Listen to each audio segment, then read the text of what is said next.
Welcome back. Some Church of England school pupils are being taught that they benefit from white privilege. Teaching guidance issued by which oversees 87 schools states that pupils should learn that white privilege means that they are the dominant representation in all media. With me in the studio is the director of the New Culture Forum, Peter Whittle. Hello, Peter. Hi, and joining us down the line is Nels Abbey, broadcaster and the author of Think Like a White Man. Hi, Nels. Good to see you on the programme. Maybe I'll start with you. Do you think it's important, Nels, that pupils should be taught about white privilege? And if you do, maybe you'll tell me what white privilege is, just in case people don't know.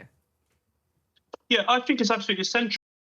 Young people in our society have an understanding, a grounding of our society as it actually is. So a critical part of understanding our society is understanding the concept of white privilege. And white privilege simply means that privilege simply means a lack of obstacles. And white privilege in this context simply means that you don't face obstacles by virtue of the fact that you are white. It doesn't mean that life won't be simple, or life won't be hard, or you won't face obstacles, but it just means that those obstacles won't be related to your ethnic or racial background.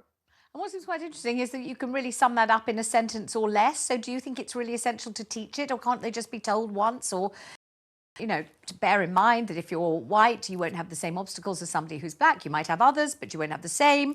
End of. Is there any more to teach? Do you need lesson after lesson on that same theme? I think it's easy to define oxygen or so, but it takes a few lessons to properly make sure somebody understands the impact and the role of oxygen within our society. It's the same thing about white privilege too, that I can make it roll off the tongue, but at the same time too, you have to go into a bit more depth of understanding, so particularly for younger people, so they know what they're seeing. And I think the objective here for all of us, particularly as part of the Church of England, who Church of England, I must point out, really does owe black people both presently and historically, but I think the key thing here is that it's important for us as a society that we are teaching our young people and making our society as compassionate and as cutting edge as possible. And I think in teaching this concept, as well as teaching other things such as financial responsibility. Nels, I've got to stop you before you go off into the realms of financial responsibility, which is a totally different programme. We're not talking about it, and we're very low on time. So let me talk to Peter Whittle about this. Nels says it makes perfect sense. Do explain to young people what white privilege is and that they may or may not be benefiting from it. But that's not really the point, and my friend here is being disingenuous. White privilege is the idea that by virtue of being white, you have innate privilege. So if you take this country at the moment, the most underprivileged people in terms of education, and we're talking about schools, are indeed white working class boys. They are the ones that do the worst at school, and they're the ones who are least likely to go to university. It's based, or it comes out of, something called critical race theory, which is being pushed in our schools now. There's a very good report just come out today by Don't Divide Us, all about this. It's not just the Church of England. And it basically says there is inherent white privilege, Britain is structurally racist, its history is racist, and just one story, long story of oppression, all of which I reject. This should not be taught as though it is somehow fact, and that is what is happening increasingly in our schools. Well, let's just check with Nels. I'm imagining Nels thinks that is fact. Do you, Nels? Of course, it's inherently fact, absolutely. It's inherently fact. It's demonstrable. It's demonstrably fact. I don't think that that's no credible body of organisation or so would point out that racism or white privilege or the lack of obstacles as far as being white is concerned, related to race of white people, is not a fact. Now, with that said, the idea that that white boys, or so white working class boys, and I find it interesting that we have racialized the concept of class.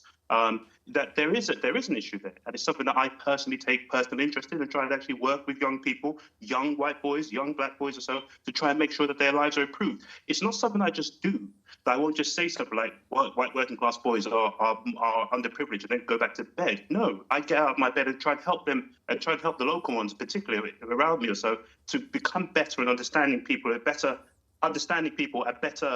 more competitive. Let me ask Peter, do you think it does any harm to teach children about white privilege? It absolutely does. Why? Because if you tell people, if you tell white kids, oh, you are inherently privileged, you're inherently racist, actually, and if you say you're not racist, that's also proof that you actually are, right, because you have unconscious bias.